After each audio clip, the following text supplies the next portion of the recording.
Baik, Assalamualaikum warahmatullahi wabarakatuh. Waalaikumsalam warahmatullahi wabarakatuh. Selamat pagi menjelang siang teman-teman dan Ibu dosen, Ibu Rizky Niswi Ramdini, Magister Sains selaku dosen pengampu praktikum farmakognosi. Pagi ini kami dari kelompok 3 akan mempresentasikan hasil praktikum farmakognosi tentang mikroskopis dan makroskopis Amylum rhizoma, radik, cortex, lignum folium flos, fructus dan semen. Lalu yang kedua ada evaluasi mutu simplicia. Yang ketiga ada screening fitokimia simplicia. Eh, Selanjutnya kami kelompok 3 yang beranggotakan Desi Nirmalasari, Dita Eka Wardani, Elin Ari Susanti, Febi Wahyuningsi, Gita Afrilia Paida, Lia Agustina, saya sendiri Nur Rohman, Putri Asmara, Rachel Fadila, dan Retno Hasmitasari. Pertama-tama kami akan mempresentasikan tentang mikroskopis yang akan dibacakan oleh presentator pertama, lalu nanti selanjutnya akan dilanjutkan presentator kedua dan selanjutnya. Kepada presentator pertama, waktu dan tempat disilakan. Baik, saya akan menjelaskan hasil praktikum kami dari praktikum pertama sampai praktikum ke-8. Yang pertama ada mikroskopis dan makroskopis. Yang akan saya jelaskan terlebih dahulu yaitu pengertian dari mikroskopis dan tujuannya. Pengertian dari mikroskopis adalah sifat atau ukurannya sangat kecil dan tidak dapat dilihat dengan mata telanjang, sehingga perlu diperbesar dengan mikroskop untuk dapat dilihat dengan jelas. Tujuan dari praktikum kami kali ini yaitu agar mahasiswa mampu mengidentifikasi sel-sel fragmen dari amylum, rhizoma, radik, cortex, lignum, folium, flos, fructus, dan semen. Juga agar mahasiswa mampu dapat menggunakan mikroskop yang baik dan benar.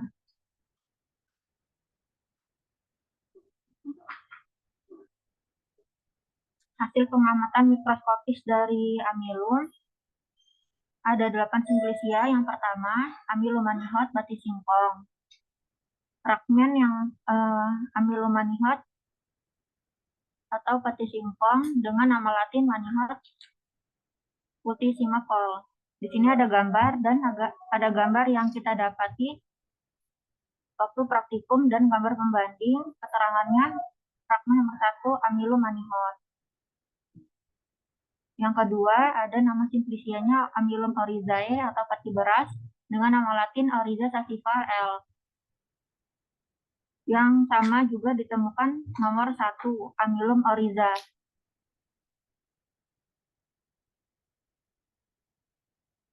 Yang ketiga amylum tritisi atau pati gandum dengan nama latinnya Tritisum vulgare L. Yang ditemukan fragmennya nomor 1 yaitu amylum tritisi dengan gambar pembanding di sampingnya. Gambar nomor 5 amylum tritisi.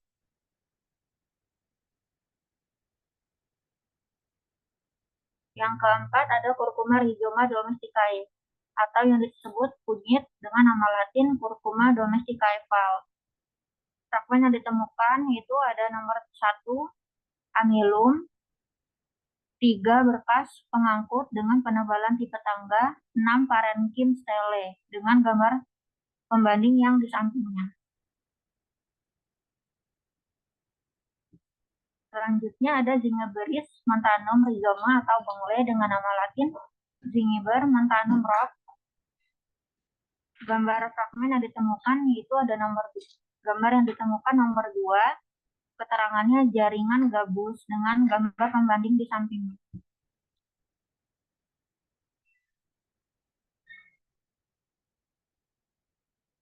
Selanjutnya ada Simplicia ray officinalis radik atau disebut akar kalembak dengan nama latin Raum officinale L. Fragmen yang ditemukan nomor 4 dengan keterangan berkas pengangkut dengan penebalan tipe tangga. Selanjutnya ada Cinamomi burmani cortex atau kayu manis dengan nama latin Cinnamomum burmani Nas BI. Fragmen yang ditemukan ada fragmen nomor 3 serabut sclerenchyme peridem sebagai selnya membantu. 7. Serabut sel minyak pada parenkrim.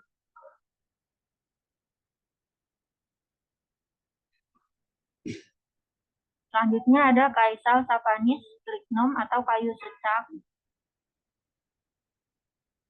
dengan nama latin Caesae pinia sapan L. Fragmen yang ditemukan ada 3, yaitu fragmen nomor 5 sklerenkim, nomor 6 sklerenkim dengan kristal kalsium oksalat bentuk prisma. 7. Berkas pengangkut dengan noktah.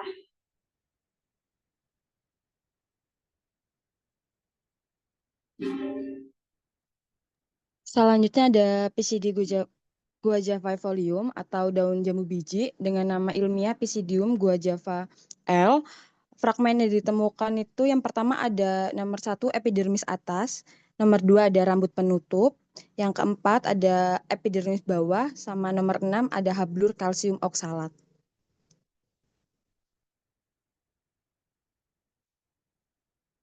Selanjutnya ada Piperis betelfolium atau daun sirih dengan nama ilmiah Piper betel L. Fragmen yang ditemukan nomor 1 epidermis bawah dengan idioblast berupa sel minyak, nomor 2 epidermis atas, nomor 3 selenkrim.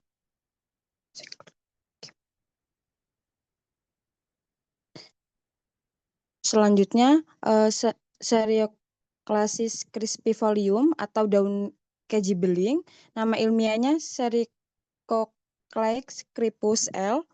Fragmen yang ditemukan nomor 1 ada sistolit, nomor 4 berkas pengangkut, nomor 5 epidermis atas.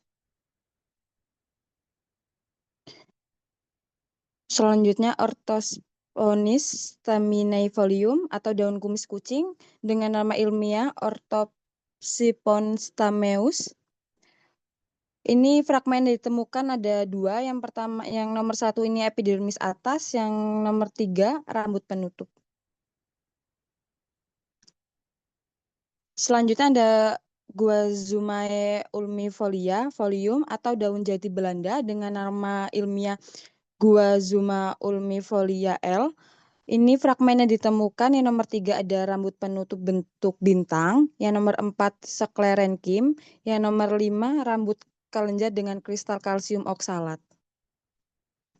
Selanjutnya ada Anonae muricatae folium atau daun sirsak dengan nama ilmiah Annona muricata L. Ini fragmen yang ditemukan nomor 3 atau keterangannya berkas pengangkut.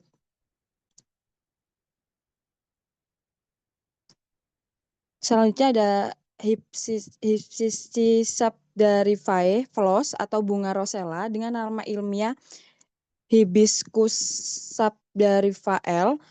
Fragmen yang ditemukan nomor 3 epidermis kelopak bunga dengan stomata, nomor 4 ini serabut. Selanjutnya ada Woodfordiae fructicosae floss atau bunga sidowaya dengan nama ilmiah Woodfordia fructicosa L. Fragmen yang ditemukan ada di nomor 3 dengan keterangan parenkim dasar bunga.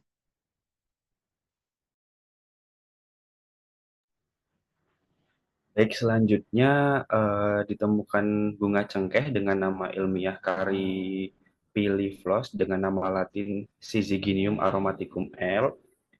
Pada gambar yang ditemukan fragmennya adalah nomor 6 parenkim dan nomor 10 kristal kalsium oksalat.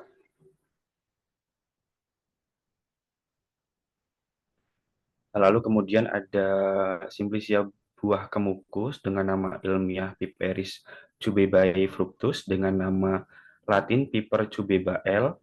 Di sini fragmen yang ditemukan adalah nomor 1 Sclereida dan nomor 2 endokarpium. Lalu kemudian ada buah mengkudu dengan nama ilmiah Morindae citrifoliae fructus dengan nama latin Morinda citrifolia L. Fragmen yang ditemukan ada nomor 2 Sclerenkim, nomor 3 Mesocarpium, dan nomor 4 Endocarpium. Lalu kemudian ada Simplicia buah adas dengan nama latin Phoeniculi vulgaris fructus, nama latinnya Anetum phoeniculum L. Fragmen yang ditemukan ada nomor 1 endokarpium dengan sel-sel palidase, yang ketiga sel-sel endosperma, kemudian fragmen nomor 4 ada serabut, dan fragmen nomor 5 dengan berkas pengangkut.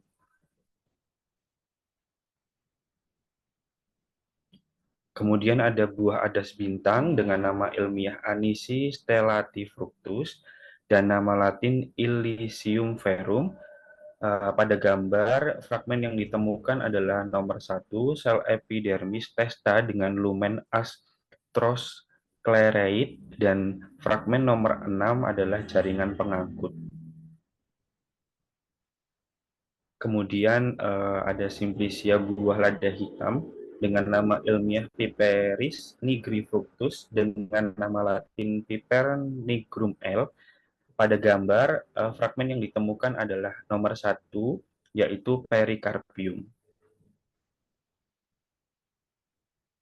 Lalu kemudian ada biji mahoni dengan nama ilmiah Swieteniae mahagoni semen dengan nama latin Swietenia macrophylla. Pada gambar, fragmen yang ditemukan adalah nomor 3 dengan nama endosperm.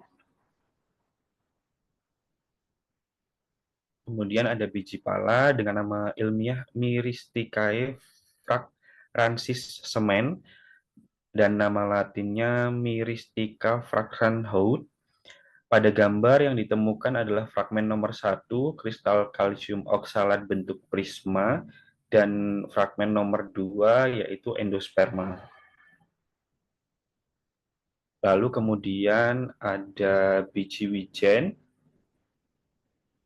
dengan nama ilmiah Sesami orientalis semen dan nama latin Sesamum indicum L. Pada gambar, fragmen yang ditemukan adalah nomor 4, parenchyma testa sebelah dalam dengan jaringan penguat, dan nomor 6, endospermae dengan tetes minyak.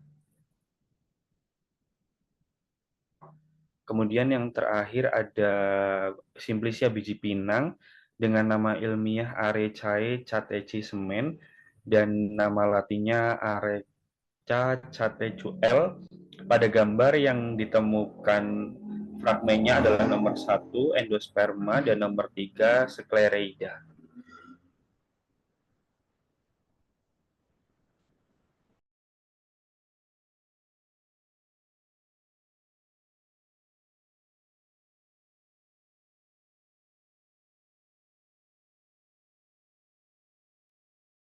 Baik, dan saya akan melanjutkan hasil pengamatan makroskopis dengan pengertian makroskopis adalah pengamatan yang dapat dilihat dengan mata telanjang tanpa bantuan mikroskop.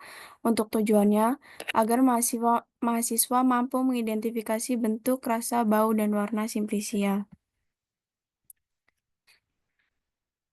Untuk Simplicia kunyit, nama latinnya Curcumae domestica rhizoma dengan nama ilmiah Curcumae domestica Val. Dan ini untuk gambar utuh yang sudah dikeringkan.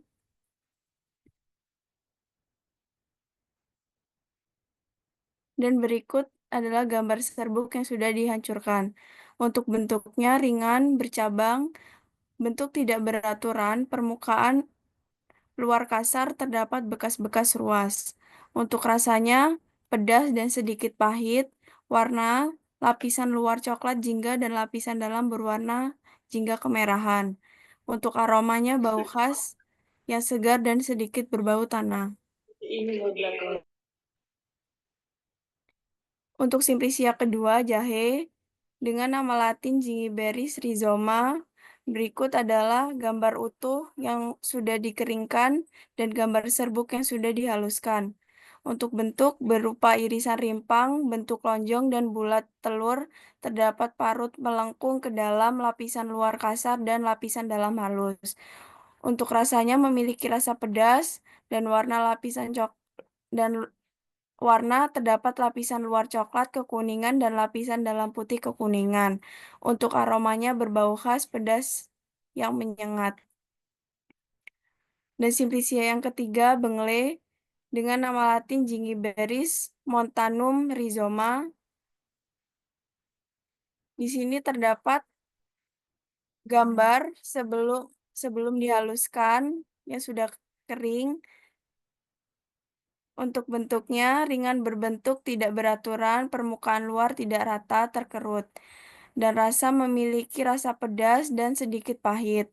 Warna lapisan luar coklat kekuningan, lapisan luar berwarna putih kekuningan, bagian dalam berwarna kuning. Untuk aroma berbau khas pedas yang menyengat. Dan selanjutnya untuk simplicia lempuyang dengan nama latin Gingiberis aromatici rhizoma. Berikut gambar utuh yang sudah dikeringkan dan gambar serbuk yang sudah dihaluskan. Untuk bentuk berupa irisan rimpang, bentuk agak membujur sampai membulat, kadang-kadang bercabang, permukaan luar lebih gelap, bekas patahan berserat pendek, dan memiliki rasa pahit. Untuk warna permukaan coklat muda, warna kuning dengan bintik-bintik putih, memiliki bau khas. Dan selanjutnya untuk simplicia kayu manis dengan nama latin Cinnamomum burmani cortex. Berikut gambar utuh yang sudah dikeringkan dan gambar serbuk yang sudah dihaluskan. Untuk bentuk berupa kulit batang, menggulung, membujur, tebak pipi, atau berupa berkas yang terdiri atas tumpukan beberapa potongan kulit. Dan rasa sedikit manis, warna coklat kekuningan, memiliki aroma bau khas. Dan kayu secang dengan nama latin Caesar piniae sapanis lignum. Berikut gambar utuh sesudah dikeringkan dan gambar serbuk yang sudah dihaluskan. Untuk bentuk serutan atau potongan-potongan kayu, rasa mula-mula tidak berasa, lama-lama kelap. Warna merah, merah jingga atau kuning, memiliki aroma tidak berbau. Dan untuk daun jambu biji, nama latin PCD guajavae folium. Berikut gambar utuh yang sudah dikeringkan dan gambar serbuk yang sudah dihaluskan. Untuk bentuk, helai daun berbentuk bulat memanjang, pangkal daun bulat sampai rata, agak menggulung ke atas, ujung runcing sampai meruncing. Rasa memiliki ketat dan pahit. Warna permukaan atas berwarna hijau kecoklatan, permukaan bawah berwarna hijau, memiliki aroma berbau khas.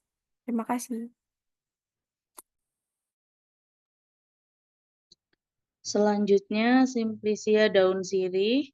Nama latinnya Piper siriboa L. Berbentuk daun melengkung, permukaan basah menonjol. Rasanya pahit agak pedas, berwarna hijau kecoklatan hingga coklat. Aromanya berbau khas. Selanjutnya daun keji beling. Nama latinnya Strobilan crepus L. Berbentuk daun helaian daun tunggal. Rasanya bentuk daun helaian daun tunggal. Berwarna hijau tua sampai putih kelabu. Aromanya berbau lemah.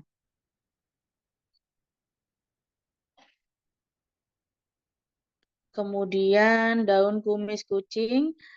Nama latinnya Orthosiphon stamineus Benz. Berbentuk lonjong, belah, ketupat, tepi beringgit, dan bergerigi tajam. Rasanya agak pahit, berwarna hijau kecoklatan, aromanya tidak berbau. Selanjutnya Guazumae ulmifolia folium daun jati Belanda. Nama latinnya Guazuma ulmifolia, berbentuk bundar menjorong sampai ujung daun, meruncing, tepi daun bergerigi. Rasanya agak kelat, berwarna hijau kecoklatan, bau khas lemah. Selanjutnya daun sirsak. Nama latinnya Annona muricata L.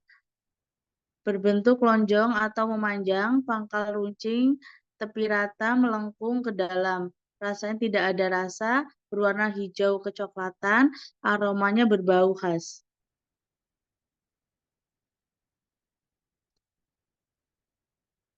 Selanjutnya bunga rosella, nama latinnya Hibiscus subdariva L, berbentuk kerucut ujung terbuka, berasanya asam, berwarna merah keunguan, aromanya berbau khas. Selanjutnya bunga sidowaya. Nama latinnya Wonderfordiae floribunda S.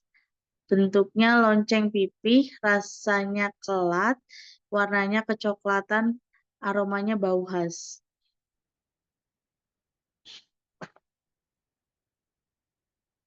Selanjutnya bunga cengkeh, nama latinnya Syzygium aromaticum L.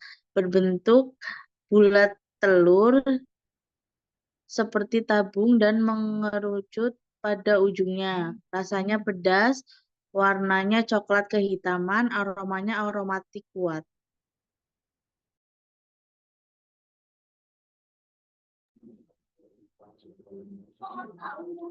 Berikutnya, Piperis cubebae fructus atau buah kemukus yang memiliki nama Latin Piper cubebae memiliki berbentuk hampir bulat, bertangkai, bagian pangkal agak cekung, permukaan luar berkerut keras.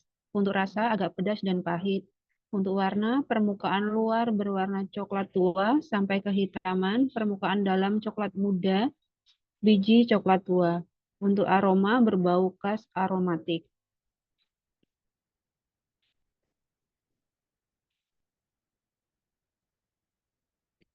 Untuk berikutnya, Morindae citrifoliae fructus atau buah mengkudu yang memiliki nama Latin Morinda citrifolia L. Bentuk irisan pipih, irisan melintang buah. Rasa sedikit pahit, warna coklat tua.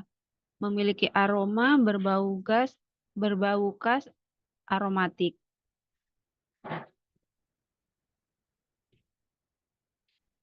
Selanjutnya, Phoeniculi vulgaris fructus atau buah adas yang memiliki nama Latin Phoenicillum vulgare. Bentuk memanjang ujung pipih bagian luar mempunyai rusuk primer. Rasa agak manis. Warna coklat kehijauan atau coklat kekuningan hingga coklat. Memiliki aroma bau khas aromatik.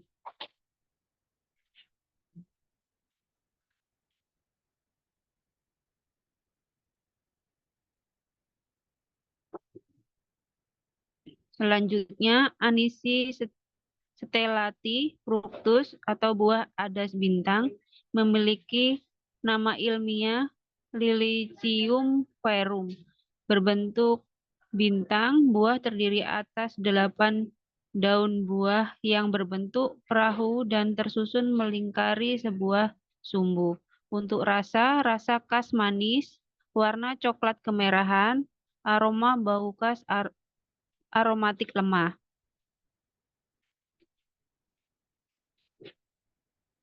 Yang selanjutnya, Piperis nigri fructus atau buah lada hitam.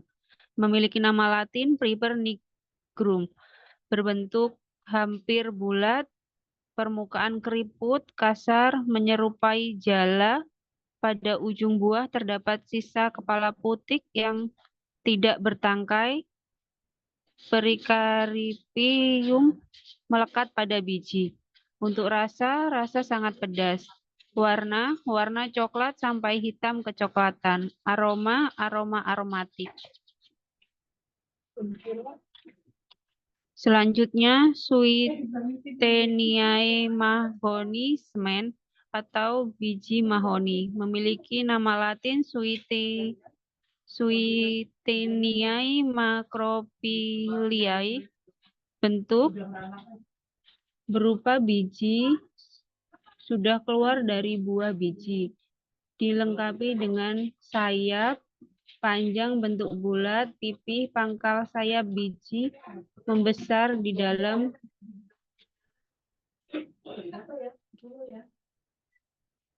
terdapat biji berwarna putih pekat, sayap kertas beruktus keras, ujung sayap tipis, halus, tumpul atau membulat, sayap berongga. Untuk rasa sangat pahit. Warna kecoklatan, aroma tidak berbau.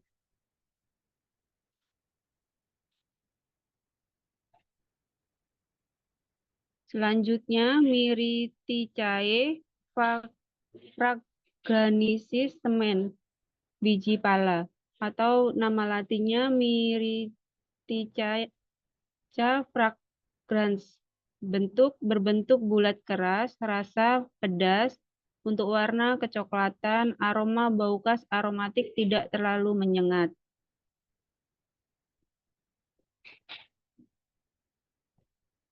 Untuk selanjutnya, Sesame orientalis men atau biji wijen, Sesamum indicum. Berbentuk seperti biji-bijian, rasa tidak ada rasa atau hambar. Untuk warna putih agak kuning kecoklatan. Untuk aroma bau khas tidak terlalu menyengat.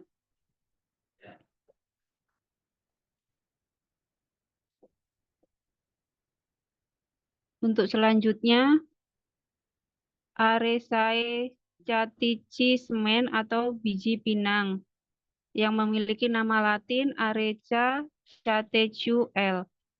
Untuk bentuk pipih keras dan terdapat seperti garis hitam.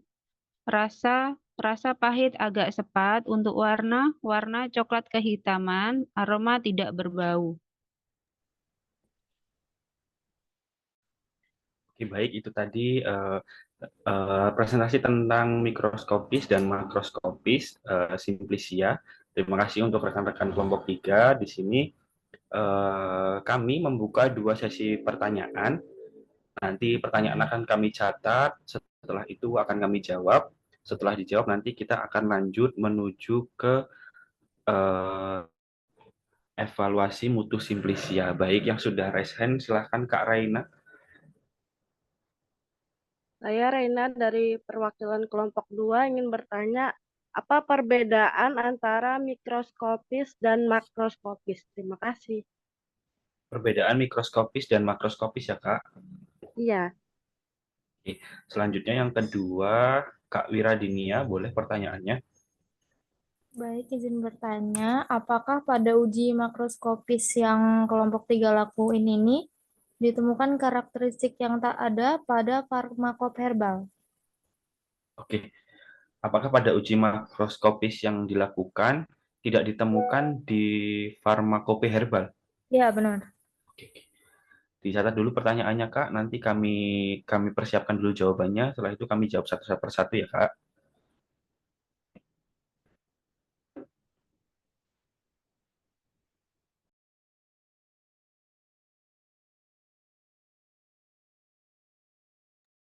Pertanyaannya Kak Rena, tadi perbedaan mikrokopis dan makrokopis. Perbedaannya, mikrokopis mengacu pada objek yang sangat kecil yang hanya dapat dilihat dengan bantuan mikroskop. Contohnya sel. Kalau makrokopis mengacu pada objek yang dapat dilihat dengan mata telanjang tanpa bantuan alat. Contohnya benda-benda seperti sehari-hari, seperti daun. Cukup, Kak. Cukup, terima kasih. Baik, izin menjawab dari pertanyaannya Wira.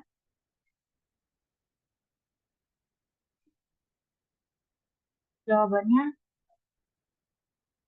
pada uji mikroskopis yang kami amati, semua aspek yang kami amati mulai dari bentuk, warna, rasa yang kami rasakan, hingga aroma yang kami hirup semuanya sesuai atau bahkan sama persis dengan yang tercantum dalam farmakope herbal. Hal ini menunjukkan bahwa sampel yang diuji memenuhi standar yang telah ditetapkan, mencerminkan kualitas dan kesesuaian dengan pedoman yang diakui dalam penggunaan herbal. Cukup jawaban dari saya, Wira. Cukup, Mbak. Baik, terima kasih rekan-rekan yang sudah bertanya dan rekan-rekan yang sudah menjawab. Setelah ini kita akan lanjut tentang evaluasi mutu Simplisia. Di sini kami menggunakan Simplisia jahe. Selanjutnya akan dipresentasikan kepada presentator pertama dan selanjutnya nanti akan dilanjutkan presentator yang kedua. Bagi presentator pertama dan kedua, waktu dan tempat dipersilahkan. Baik, terima kasih moderator. Izin menjawab. Pengertian evaluasi mutu. Pengertian dari evaluasi mutu Simplisia itu sendiri adalah suatu proses untuk menilai kualitas bahan baku alam atau Simplisia yang digunakan dalam pembuatan obat tradisional atau ramuan herbal. Simplisia merujuk pada bahan mentah yang berasal dari tumbuhan, hewan, atau mineral yang digunakan dalam pengobatan.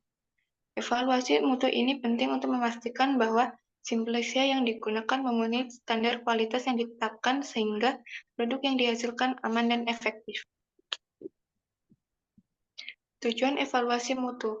Yang pertama itu adalah menjamin keamanan konsumen.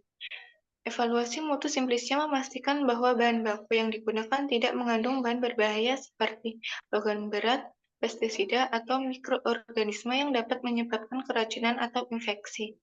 Dengan demikian, evaluasi ini membantu melindungi konsumen dari potensi bahaya yang bisa ditimbulkan oleh bahan-bahan yang terkontaminasi dengan cara yang benar. Menjamin kualitas dan efektivitas dengan melakukan evaluasi mutu Simplisia, kita dapat memastikan bahwa bahan baku yang memiliki kandungan senyawa aktif yang cukup untuk memberikan efek farmakologis yang diinginkan. Simplisia yang buruk kualitasnya mungkin tidak mengandung jumlah senyawa yang aktif yang dibutuhkan, sehingga dapat mengurangi efektivitas obat tradisional. Yang kedua itu menjaga keaslian dan identitas. Evaluasi kualitas juga melakukan identifikasi untuk memastikan bahwa bahan yang digunakan sesuai dengan spesies tanaman yang diinginkan. Hal ini penting untuk menghindari kesalahan dan penggunaan tanaman yang tidak sesuai atau memiliki efek samping yang berbeda dari yang diharapkan. Yang ketiga, meningkatkan kepercayaan konsumen dan industri. Dengan melakukan evaluasi mutu, produsen obat tradisional dapat menunjukkan kepada konsumen bahwa mereka menggunakan bahan baku yang berkualitas tinggi dan aman. Ini tidak hanya meningkatkan kepercayaan konsumen, tetapi juga dapat membuka peluang untuk penerimaan lebih luas di pasar domestik maupun internasional. Yang keempat, mendukung regulasi dan standar nasional. Di banyak negara, regulasi dan standar nasional bahan baku untuk obat tradisional sangat ketat. Evaluasi mutu Simplisia membantu produsen memenuhi standar yang ditetapkan oleh lembaga pengawas seperti BPOM dan Indonesian atau badan pengatur di negara lain. Ini juga mendukung sistem keamanan pangan dan obat yang lebih baik. Yang kelima, mencegah penurunan kualitas karena faktor eksternal. Simplisia dapat terpengaruh oleh berbagai faktor lingkungan seperti iklim, tanah, atau cara pengolahan yang buruk. Evaluasi mutu membantu mendeteksi perubahan atau penurunan kualitas yang mungkin terjadi karena faktor.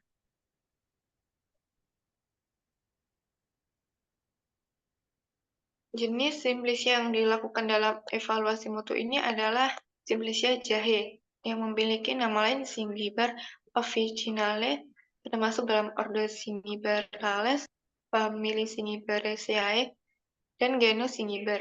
Jahe merupakan tanaman obat dan rempah berupa rumpun berbatang semu dan berbentuk perimpang yang bernilai tinggi baik secara ekonomi maupun khasiatnya. Tanaman jahe merupakan terna tahunan, berbatang semu dan tinggi antara 30 cm sampai 75 cm. Berdaun sempit memanjang menyerupai pita dengan panjang 15-23 cm. Lebar lebih kurang 2,5 cm. Tersusun teratur 2 baris berseling. Tanaman jahe hidup merumpun beranak pinak menghasilkan rimpang dan berbunga. Parameter spesifik. Penentuan parameter spesifik adalah aspek kandungan kimia kualitatif dan aspek kuantitatif. Kadar senyawa kimia yang bertanggung jawab langsung terhadap proses standarisasi meliputi uji organoleptis, kadar sehari larut air, kadar sehari larut etanol, dan screening fitokimia menurut Depkes RI 2000. Prosedur organoleptis. Yang pertama, Simplicia jahe diletakkan pada cawan porselin. Yang kedua, amati secara organoleptis yang meliputi bentuk, warna, aroma, dan rasa. Yang ketiga, catat hasil pengamatan. Hasil pengamatan organoleptis dari jahe. Nama tanaman jahe, nama Simplicia singiber officinale, bentuknya pipih membujur berserat, alur memanjang, bagian ujung bercabang pendek, terdapat parut melekuk ke dalam. Warnanya permukaan dalam putih, kekuningan, permukaan luar kuning kecoklatan. Rasanya pedas, dan aromanya bau khas. Untuk hasil pengamatan mikroskopis, terdapat 4 fragmen. Yang pertama, fragmen peridam. Fragmen yang kedua, jaringan gabus tangensial. Fragmen ketiga, berkas pengangkut dengan penebalan tipe tangga. Fragmen keempat, serabut.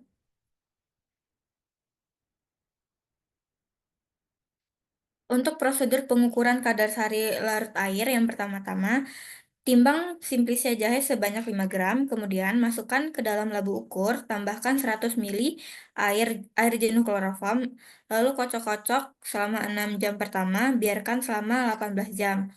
Lalu saring dan uapkan 20 ml filtrat dalam cawan porselin yang sebelumnya sudah dipanaskan pada suhu 105 derajat Celcius. Yang terakhir, panaskan sisanya pada suhu 105 derajat Celcius hingga botol konstan. Hitung kadar sari larut air dalam persen. Contoh perhitungan kadar sari larut air. Diketahui A1 bobot cawan ditambah Simplicia setelah pemanasan adalah 48,52 gram. A0 cawan kosong beratnya 34,49 gram. B.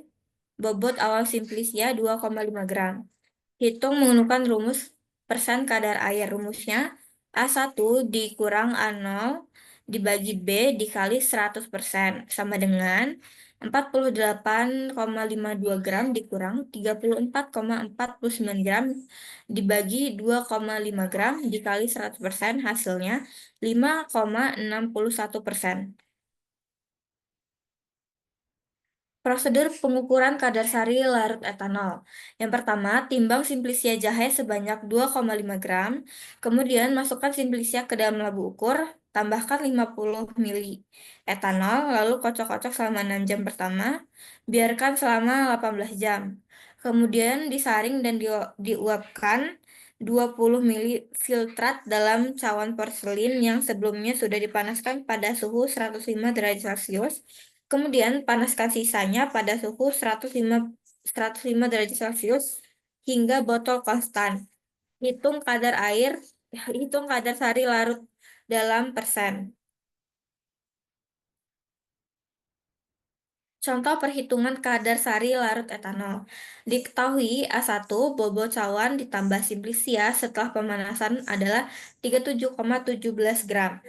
A0 cawan kosong 34,94 gram. B. Bobot awal Simplicia yaitu 2,5 gram. Hitung menggunakan rumus persen kadar etanol. Sama dengan A1 dikurang A0 dibagi B dikali 100%. Sama dengan 37,17 gram dikurang 33,94 gram dibagi 2,5 gram dikali 100%, hasilnya 1,29%.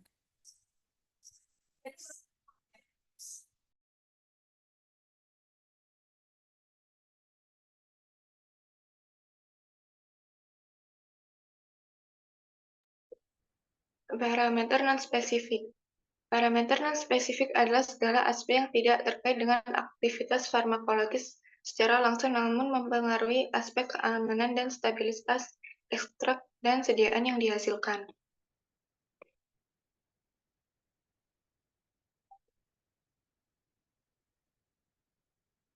Prosedur susut pengeringan. Yang pertama, timbang 1 gram serbuk simplisia jahe di dalam cawan kering dan bersih dan ditara. Yang kedua, sebelum ditimbang, serbuk simplisia diratakan dengan pengaduk hingga rata.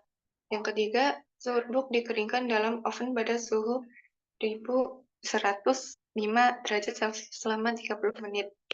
Yang keempat, serbuk dikeluarkan dan dimasukkan ke dalam desikator, kemudian ditimbang hingga diperoleh bobot tetap. Yang kelima, diulang sebanyak 3-4 kali dalam selang waktu 10 menit hingga diperoleh bobot tetap. Yang keenam, serbuk jahe yang telah kering dihitung menggunakan rumus persen susut pengeringan sama dengan A dikurang B per A kali 100.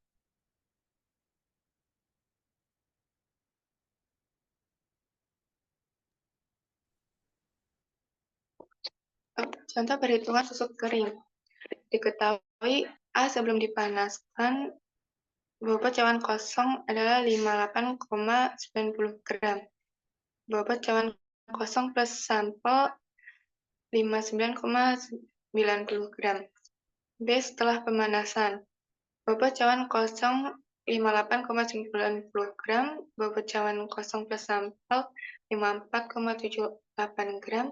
Dihitung menggunakan rumus persen susut pengeringan sama dengan A diambil B per A kali 100% sama dengan 59,90 gram diambil 54,74 gram per 59,90 gram dikali 100% sama dengan 5,15 per 59,90 sama dengan 0,085 dikali 100% sama dengan 8,5%.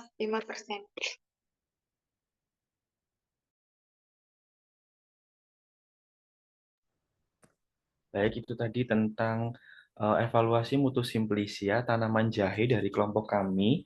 Setelah ini kami akan membuka 2 sesi tanya jawab. Boleh silakan Kak Rosa pertanyaannya.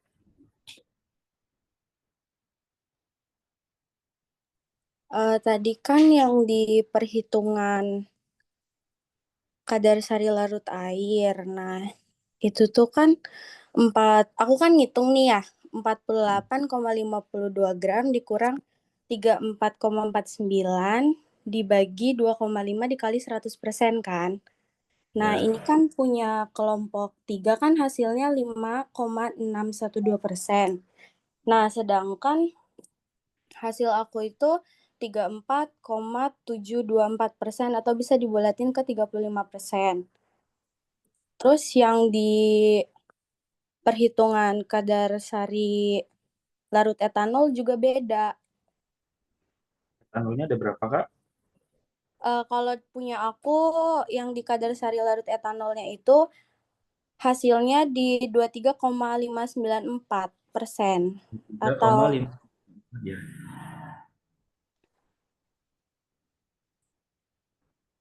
Yang kadar sari larut etanol ya, Kak? iya, yang di kadar sari larut etanol sama kadar sari larut air. Hitungannya Hitungan gimana? yang ditampilkan di layar itu yang Kakak maksud? Iya, ini kan punya kelompok 3 kan yang kadar sari larut airnya itu tuh kan hasilnya di 5,612%. Nah, sedangkan kalau aku hitung ulang, itu hasilnya di 34,724 atau bisa dibulatin ke 35%.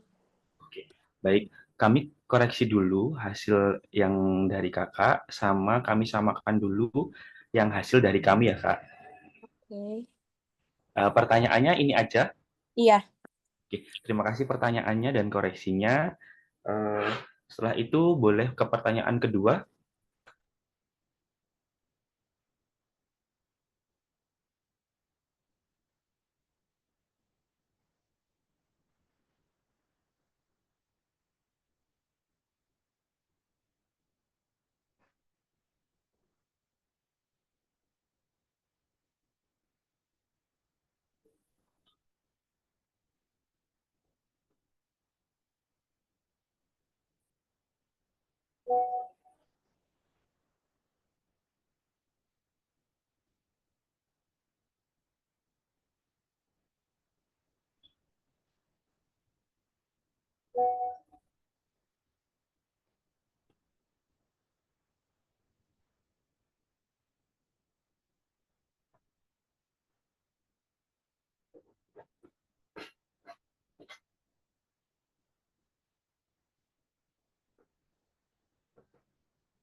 Kak, izin bertanya boleh?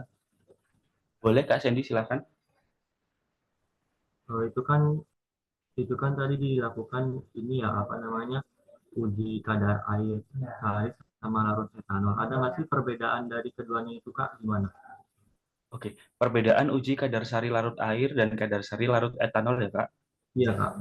Oke, baik, kami persiapkan dulu jawabannya. Setelah itu nanti kami jawab satu persatu ya Kak.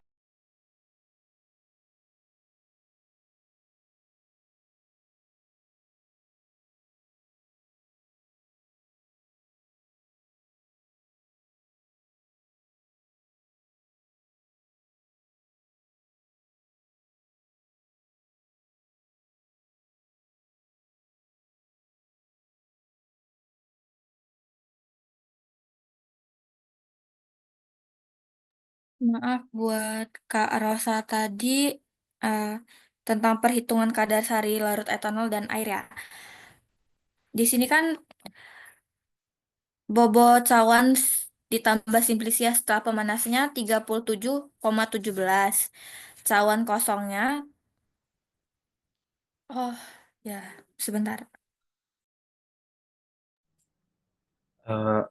Izin menjelaskan pertanyaan dari Kak Rena. Oke, yang kadar sari, ini yang kadar sari larut etanol dulu ya Kak. Oke, jadi perhitungannya 37,17 itu dikurang 33,94 dulu. Hasilnya,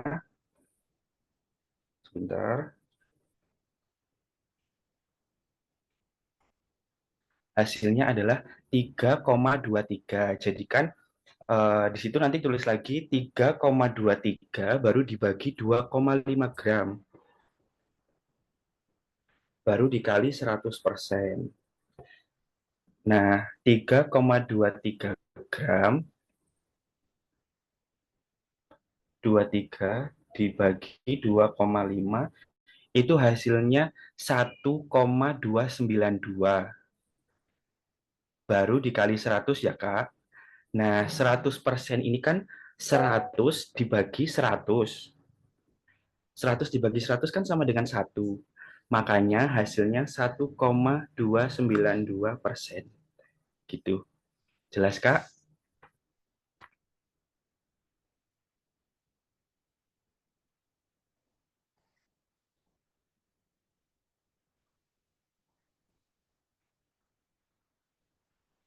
Kak Rosa?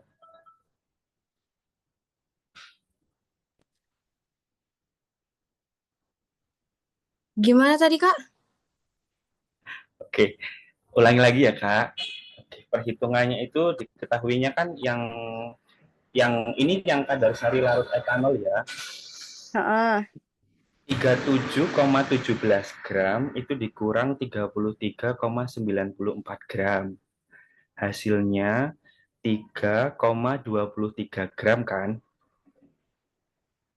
Oh, jadi ini dikurang dulu ya? Iya, dikurang dulu Kak, dikurang dulu, baru nanti dibagi yang 2,5 gram. Itu kan hasilnya jadi 3,23 gram dibagi 2,5, baru dikali 100%.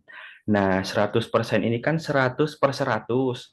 Jadi 100 per 100 kan sama dengan 1. Hasil dari 3,23 per 25 kan 1,292 yang tadi kan ya. Karena dikali 100 per 100, sedangkan 100 per 100 itu adalah 1, makanya sama aja 1,292% gitu. Oh, Jelas? oke. Oke. Atau nanti boleh nanti bisa dikoreksi sama Ibu Kiki sebagai dosen ya. Bu, mohon bantuannya. Nanti apakah hitungannya Kak Rosa yang benar atau hitungan kelompok kami yang benar? Gitu. Untuk kadar sari yang larut air, perhitungannya sama juga Kak seperti itu. Jadi yang atas ditambah dulu, baru nanti dibagi, setelah itu baru dikali 100%. Baik, oke, terima kasih ya, Kak. Baik Kak.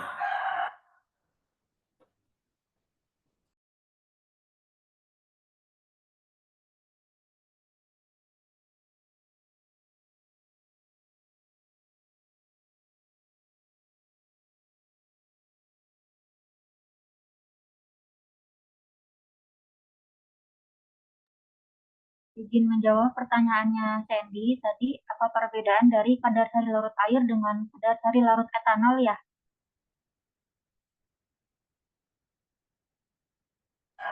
Iya Kak.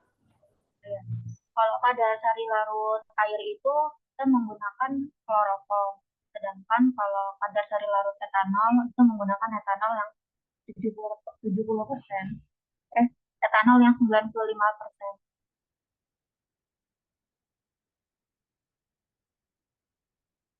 Dari prosedur kerjanya hampir sama, hanya beda dengan pelarutnya saja.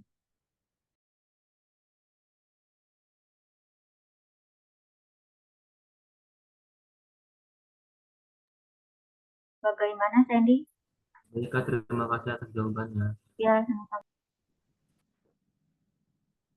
Baik, setelah ini kami lanjut tentang pembahasan yang ketiga, yaitu screening fitokimia yang akan dipresentasikan oleh presentator 1 dan kedua. Nanti selanjutnya akan kami buka lagi 2 sesi pertanyaan kepada presentator 1 tentang screening fitokimia, dipersilahkan. Baik, selanjutnya saya akan menjelaskan tentang screening fitokimia. Screening fitokimia adalah tahap pendahuluan yang memberikan gambaran mengenai kandungan senyawa tertentu dalam bahan alam yang akan diteliti. Screening ini dapat dilakukan secara kualitatif, semi kuantitatif, atau kuantitatif tergantung pada tujuan penelitian. Screening fitokimia bertujuan untuk mengetahui konsentrasi senyawa metabolit sekunder dalam produk alami dan memberikan informasi tentang struktur kimia, biosintesis, serta fungsi biologisnya. Screening fitokimia melibatkan identifikasi senyawa kimia yang dihasilkan oleh tanaman, baik untuk yang berfungsi untuk pertumbuhan tanaman itu sendiri, maupun sebagai senyawa yang dapat digunakan untuk pengobatan berbagai penyakit.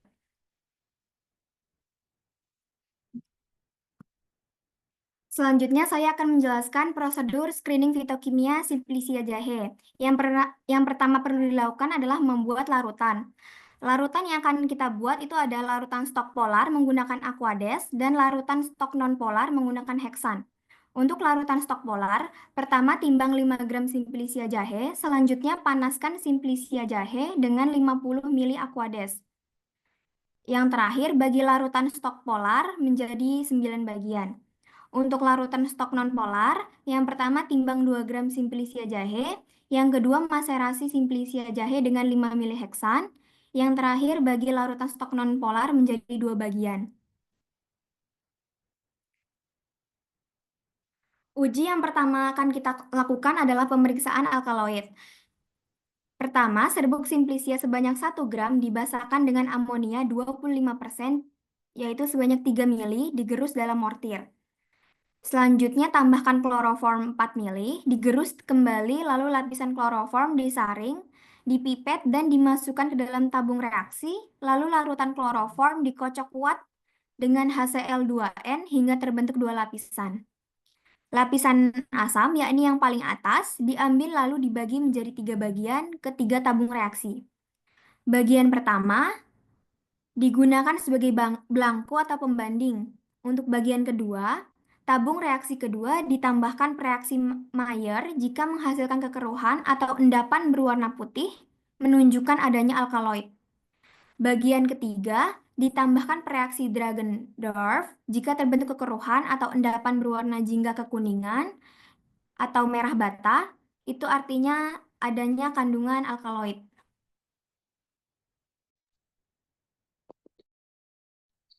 Berikut merupakan hasil dari pemeriksaan alkaloid, yang dimana foto pertama yaitu sebagai pembanding, yang kedua yaitu hasilnya dengan metode Dragendorf, yang hasilnya yaitu berwarna hijau pekat yang menandakan negatif.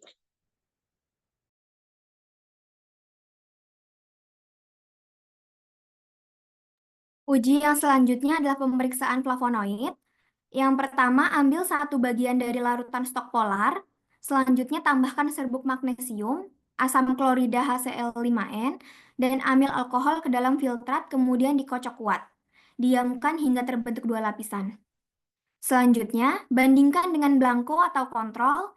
Jika terbentuk warna kuning, jingga atau merah pada lapisan amil alkohol, artinya adanya senyawa flavonoid.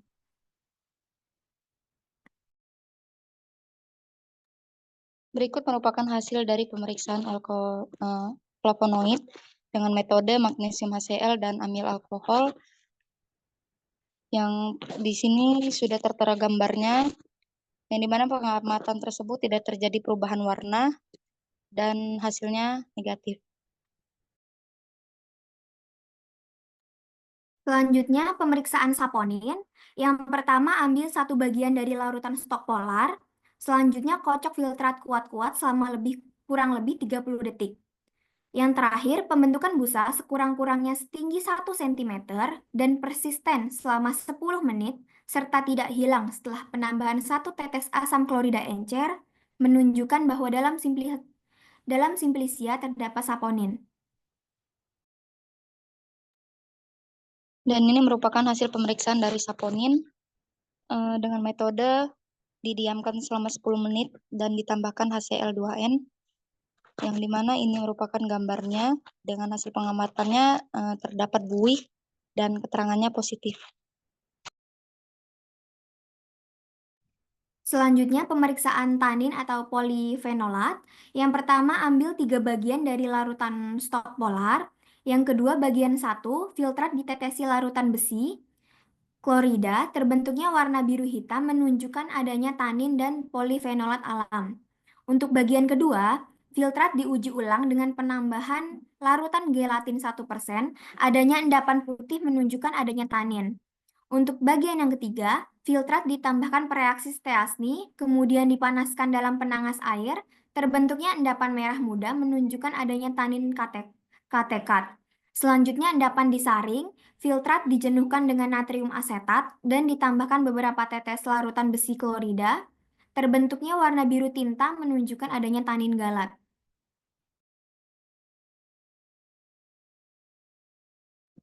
Berikut merupakan hasil pemeriksaan dari tanin yang dengan menggunakan metode FeCl3.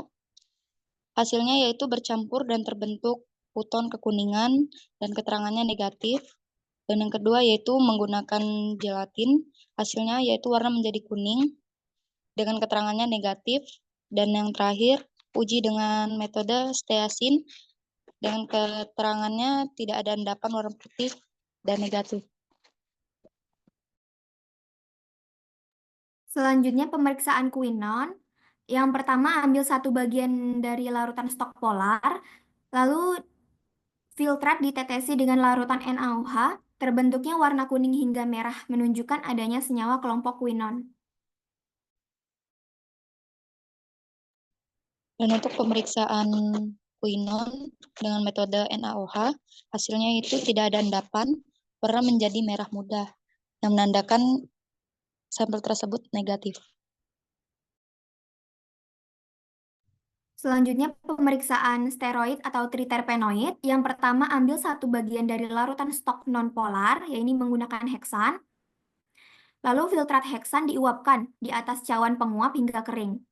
Yang terakhir, pada residu diteteskan reaksi Lieberman-Burchard. Terbentuknya warna ungu menunjukkan bahwa dalam simplisia mengandung senyawa kelompok triterpenoid. Sedangkan bila terbentuk warna biru hijau menunjukkan adanya senyawa kelompok steroid. Untuk hasil pemeriksaan steroid pada metode Lieberman dan Burchard, ini merupakan gambar yang pertama yaitu sebagai pembanding, dan yang kedua itu sebagai hasil. Dengan hasil pengamatan yaitu sampel berwarna coklat yang menandakan sampel tersebut negatif. Yang terakhir ada pemeriksaan monoterpen atau sesquiterpen. Yang pertama ambil satu bagian dari larutan stok nonpolar, lalu filtrat heksan diuapkan di atas cawan penguap hingga kering. Pada residu diteteskan reaksi vanilin sulfat dari pinggir cawan. Terbentuknya warna-warna menunjukkan adanya senyawa monoterpenoid dan sesquiterpenoid.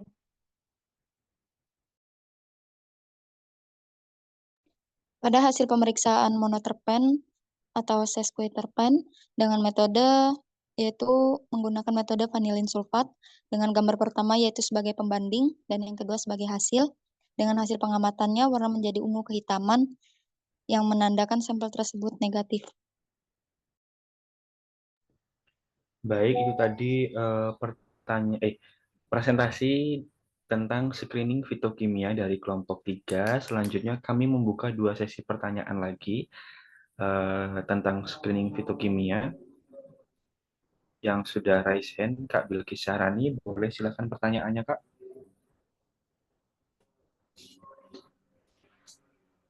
Tanya Kak, pada uji fitokimia kelompok 3 hasilnya simplis mengandung saponin. Apakah hasilnya universal atau semua simplisia jahe hanya mengandung senyawa itu saja? Oke, baik, pertanyaannya sudah kami catat. Pertanyaan Kak Bilkis akan dijawab oleh Kak Febi. Silakan. Izin menjawab, untuk hasil uji fitokimia pada simplisia jahe yang kami lakukan itu menunjukkan adanya saponin. Namun hasil ini tidak bersifat universal dan tidak berarti hanya saponin yang terkandung dalam semua simplisia jahe. Jahe secara umum mengandung berbagai senyawa aktif seperti minyak atsiri, flavonoid, alkaloid, tanin, dan polifenol. Bergantung pada faktor seperti metode uji, varietas jahe, dan cara pengolahannya. Namun pada sampel jahe yang kami uji, hasil analisis menunjukkan bahwa kandungannya hanya saponin. Hal ini dapat terjadi karena kandungan metabolit dalam jahe dapat berbeda-beda pada tiap tumbuhan, dipengaruhi oleh faktor seperti cara pertumbuhan, kondisi tanah, iklim, serta lokasi tumbuhnya tanaman tersebut. Bagaimana Kak Bilkis jawabannya? Apakah sudah cukup? Cukup, Kak. Baik, terima kasih. Terima kasih Kak Febi atas jawabannya. Masih ada satu lagi sesi tanya jawab yang akan kami buka. Boleh Kak Retno Sulistiawati? Baik, izin bertanya. Saya Retno Sulistiawati, perwakilan dari kelompok 2, mau nanya, mengapa sih perlu dilakukan uji screening fitokimia?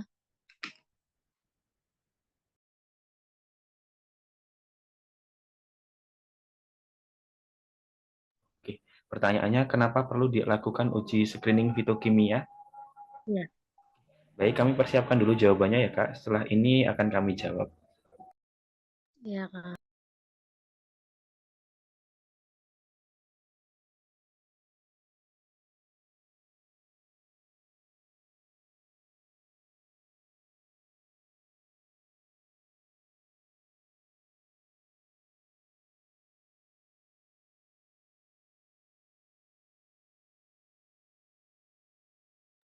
Izin menjawab pertanyaan dari Kak Retno, mengapa dilakukan screening fitokimia karena untuk mengetahui kandungan senyawa metabolit sekunder dalam tanaman. Gimana Kak Retno? Iya, makasih Kak. Udah cukup. Baik, itu tadi saya tanya jawab tentang screening fitokimia yang menjadi akhir dari presentasi kelompok 3, kelompok kami. Terima kasih atas partisipasinya, terima kasih untuk koreksinya hari ini. Lalu mohon maaf atas segala kekurangan, mohon maaf kalau misalnya penyampaiannya kurang pas, pembacaan nama ilmiah dan nama latinnya yang kurang pas juga, kami mohon maaf. Terima kasih atas waktu dan perhatiannya. Kami akhiri. Wassalamualaikum warahmatullahi wabarakatuh. Waalaikumsalam warahmatullahi wabarakatuh.